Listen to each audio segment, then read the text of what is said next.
नमस्कार साथियों, मेरे YouTube चैनल में आप सभी का एक बार फिर से स्वागत है।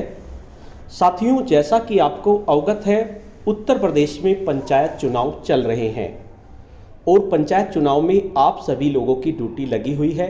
किसी की पीठासीन अधिकारी के रूप में ड्यूटी लगी है, किसी के प्रथम मतदान अधिकारी के रूप में, किसी की द्वितीय और किसी की तृतीय मतदान अधिकारी के रूप में ड्यूटी लगी है। तो साथियों, सभी के अपने अपने कार्य बटे हुए हैं। प्रथम मतदान अधिकारी के कुछ कार्य हैं, द्वितीय मतदान अधिकारी के अलग कार्य हैं, तृतीय मतदान अधिकारी के कुछ कार्य हैं। तो आज की इस वीडियो में हम जानेंगे कि द्वितीय मतदान अधिकारी PO2 जो एक जिम्मेदारी वाला पद होता है, उसको क्या क्या कार्य करने हैं। आज की इस वीडियो में हम जानेंगे कि अगर बूथ स्प्लिट हो तब द्वितीय मतदान अधिकारी को कितनी सावधानी के साथ कार्य करना है। वैसे तो सबके अलग अलग कार्य हैं, लेकिन ऐसा भी नहीं है कि अगर आपको द्वितीय मतदान अधिकारी का कार्य दिया गया है तो आप प्रथम का नहीं कर सकते या आप पीठासीन का नहीं कर सकते। साथियों, एक जिम्मेदारी वाली पद होते हैं सभी, और हमें एक टीम वर्क के रूप में कार्य करना है। अगर आपको लगता है कि आपका पीठासीन वो कार्य नहीं कर सकता जो उनको दिया गया है, तो आप पीठासीन का कार्य कर लीजिए और पीठासीन द्वितीय मतदान अधिकारी का कार्य कर लेंगे। यही पीठासीन के लिए लागू होता है। जो कार्य आपको सुइटेबल लगता है उसको आप करिए। ऐसा नहीं है कि आपको द्वितीय मतदान अधिकारी बना दिया गया है तो आपको लकीर के फकीर बने रहना है और द्वितीय मतदान अधिकारी का ही कार्य करना है। हालांकि द्वितीय मतदान अधिकारी का कार्य जो है बहुत ही मुश्किल कार्य होता है। आज की इस वीडियो में हम डिटेल में जानेंगे कि आखिर द्वितीय मतदान अधिकारी को क्या क्या कार्य करना है। साथियों, वीडियो को शुरू करने से पहले मैं आपको बता देना चाहता हूं, अगर आप चाहते हैं इस तरह की इन्फॉर्मेटिव वीडियो आपको एक प्लेटफार्म पर मिले, तो उसके लिए मैंने इन्फॉर्मेटिव वीडियो व्हाट्सएप ग्रुप और इन्फॉर्मेटिव वीडियो टेलीग्राम ग्रुप बनाए हुए हैं। आप चाहें तो मेरे ग्रुप से जुड़ सकते हैं। ग्रुप का लिंक आपको वीडियो के डिस्क्रिप्शन बॉक्स में मिल जाएगा, उस पर क्लिक करके आप मेरे ग्रुप से जुड़ सकते हैं। साथियों, द्वितीय मतदान अधिकारी के कार्य को बताने से पहले मैं आपको कहना चाहता हूं, अगर एक दिन पूर्व आप वहां पर जाते हैं जहां से आपको पोलिंग पार्टी रवाना होनी है और आपका प्रथम मतदान अधिकारी नहीं आया है, तो आपको अपने पीठासीन के साथ मिलकर सामग्री प्राप्त करनी है। सामग्री प्राप्त करने के बाद उसको मिलान करना है और मिलान करने के बाद सबसे पहला काम होता है सभी टीम को मेंबर्स को मिलकर उन पर मोहर लगाना। बैलेट पेपर जितने भी आपको मिले हैं, 4 पदों के बैलेट पेपर हैं, उन पर मोहर लगाना, उनमें वार्ड नंबर लिखना और उनमें बूथ संख्या लिखना और पीठासीन अधिकारी को उन पर हस्ताक्षर करना। अगर मान लीजिए 800 हैं तो कम से कम 600 पर आपको करने होंगे, और 4 पदों के हैं तो 600 600 600 4 बार आपको करने होंगे। तो उसे सभी टीम वर्क को करना होगा। उसमें ये नहीं देखना है कौन प्रथम मतदान अधिकारी है, कौन द्वितीय मतदान अधिकारी है, वो काम सभी को करना है। उसके बाद आप बूथ पे पहुंच जाते हैं। बूथ पे जाकर भी बहुत सारे काम करने होते हैं, लिफाफे तैयार करने होते हैं। तो ऐसा भी नहीं है कि पीठासीन अधिकारी को ही लिफाफे तैयार करने हैं, आपको उनकी मदद करनी है। उसके साथ साथ महिला पुरुष के निशान लगाने हैं, काफ़ी काम है, वे सारे काम आपको करने हैं। और मतदान के से प्रारंभ में सीलिंग की प्रक्रिया में भी आपको अपने पीठासीन की मदद करनी है। उसके बाद जब मतदान शुरू हो जाता है तब पीठासीन द्वितीय मतदान अधिकारी को क्या कार्य करने हैं उसके बारे में हम जानते हैं। द्वितीय मतदान अधिकारी मतपत्र और एरो क्रॉस सील का प्रभारी होता है। उसमें 2 चीज होती है, एक तो मतपत्र होते हैं और एरो क्रॉस सील का प्रभावी, दोनों माना जाता है। यह मतपत्रों के आवंटन का अधिकारी होगा। इस अधिकारी के पास 4 तरह के मतपत्र होंगे। सबसे बड़ा काम यह है कि इसके पास 4 तरह के मतपत्र होंगे। पहले मतपत्र जो होंगे ग्राम पंचायत सदस्य के, जो सफेद रंग के होंगे। दूसरे ग्राम प्रधान के होंगे, जो हरे रंग के होंगे। तीसरे क्षेत्र पंचायत सदस्य या BDC के होंगे, वे नीले रंग के होंगे। और चौथे आपके जिला पंचायत सदस्य यानी कि गुलाबी रंग के आपके मतपत्र होंगे। 4 तरह के मतपत्र उसकी मेज पर रखे होंगे।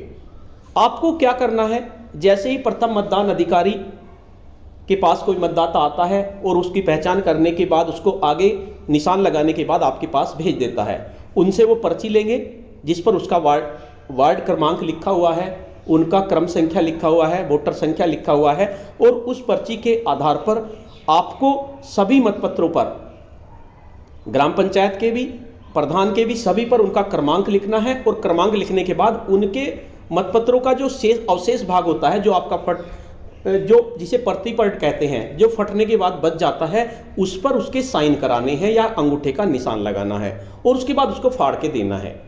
फाड़ के देने के साथ साथ आपको बहुत सावधानी रखनी है। अगर आपका बूथ स्प्लिट है, ये 4 तरह के मतपत्र तो देने ही देने हैं, लेकिन इसके साथ साथ ऐसी कंडीशन भी आ जाती है कि आपके यहां कई सारे वार्ड हो, 1 2 3 4 5 वार्ड हैं आपकी मान लीजिए, तो फिर आपके 4 तरह के मतपत्र नहीं होंगे तो 4 ही कलर के, लेकिन वार्ड के आपके मतपत्र हर वार्ड के अलग अलग होंगे। और आपको सबसे बड़ा ध्यान ये रखना है कि वो जिस वार्ड का मतदाता आपके सामने आया, आपको उसी वार्ड का मतपत्र उसको देना है। ऐसा नहीं है कि आपके पास आपने सभी वार्ड के एक साथ रख लिए और आपके पास आया और आपने फाड़ के वार्ड का उसे दे दिया। आपको देखना होगा कि ये किस वार्ड का है, और जिस वार्ड का है तो उसी वार्ड का मतपत्र उसे देना है। तो द्वितीय मतदान अधिकारी को सबसे ज्यादा सावधानी यही रखनी है कि मतदाता को ग्राम पंचायत सदस्य हेतु उसी वार्ड से संबंधित मतपत्र दिया जाएगा जिस वार्ड की मतदाता सूची में उसका नाम अंकित है। यह आपको बहुत ज्यादा ध्यान रखना है। ये स्प्लिट वार्ड की कंडीशन में आपके सामने आती है कंडीशन, और यही सबसे बड़ा ध्यान रखना है। इसी के साथ साथ द्वितीय मतदान अधिकारी को कार्य निष्पादन में सुगमता के लिए चाहिए, अगर मान लीजिए वो चाहता है कि उसका कार्य सुगमता से हो जाए, तो वे कागज के चौकोर टुकड़े बनाएंगे, उन पे वार्ड के क्रमांक लिखकर उन्हें क्रमानुसार अपनी मेज पे चिपका लेंगे। और जिस वार्ड, मान लीजिए 1 वार्ड का हमने चिपका लिया, तो उसके नीचे 1 वार्ड के मतपत्र रख दीजिए। 2 का चिपका लिया, उसके सामने 2 के मतपत्र रख दीजिए। 3 का चिपका लिया, उसके सामने 3 के। वार्डों के क्रमांक लिखकर उन्हें क्रमानुसार अपनी मेज पर चिपका ले और संबंधित वार्ड के मतपत्रों की गड्डियों को भी इन्हीं के ऊपर रख ले। ऐसा करने से सही वार्ड का मतपत्र जारी करने में त्रुटि की संभावना नहीं रहेगी। ये सबसे बड़ा काम है द्वितीय मतदान अधिकारी का, कि वार्ड के देने में उसको बहुत ध्यान रखना है। तो ऐसा ही नहीं है कि 4 ही वार्ड ज्यादा हैं तो ज्यादा मतपत्र होंगे। यह अधिकारी मतदाता सूची में अंकित मतदाता का क्रमांक चारों मतपत्रों के प्रतिपर्ण पर दर्ज करेगा और प्रतिपर्ण पर मतदाता के हस्ताक्षर या अंगूठा निशान लेगा। उसके बाद आपको एक लोहे की पट्टी मिलेगी, उससे आपको फाड़ के देना है। अच्छा, एक बात और ध्यान रखना है, यदि कोई मतदाता प्रतिपर्ण पर हस्ताक्षर करने या अंगूठा लगाने से मना कर दे तो उसे मतपत्र आपको नहीं देना है। जब तक वो उस पर हस्ताक्षर न करे तब तक मतपत्र को फाड़ के आपको उनको नहीं देना है। प्रतिपर्ण पर हस्ताक्षर कर दिए जाने या अंगूठा लगा दिए जाने के बाद यह अधिकारी मतदाता को मतपत्र मोड़ कर देगा, उसको मोड़ के देगा, सीधा सीधा नहीं देना। सबसे पहले खड़ा मोड़ेगा उसको, साथ में मत अंकित करने के लिए रबर सील स्याही लगा कर देगा और मतदाता को मतदान कक्ष में जाकर मत अंकित करने के लिए संकेत करेगा।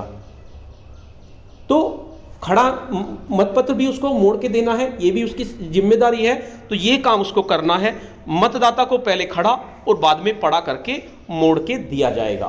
तो द्वितीय मतदान अधिकारी, अगर आपका थोड़ा सा ऐसा नहीं है कि अगर आपको द्वितीय मतदान अधिकारी बना दिया गया है और आप पीठासीन हैं, आपको द्वितीय मतदान अधिकारी लगता है कि आपका इस तरह का द्वितीय मतदान अधिकारी नहीं है, आंगनवाड़ी है जो थोड़ा कम जानते हैं, तो आप उसकी जगह काम कर लीजिए, क्योंकि आपको एक टीम वर्क के रूप में कार्य करना है।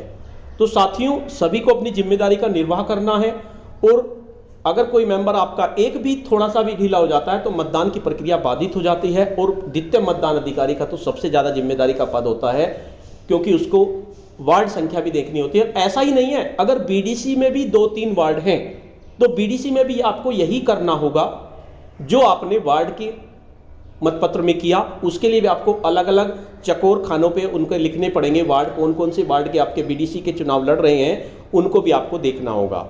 तो साथियों, बहुत ही ध्यान से आपको कार्य करना है।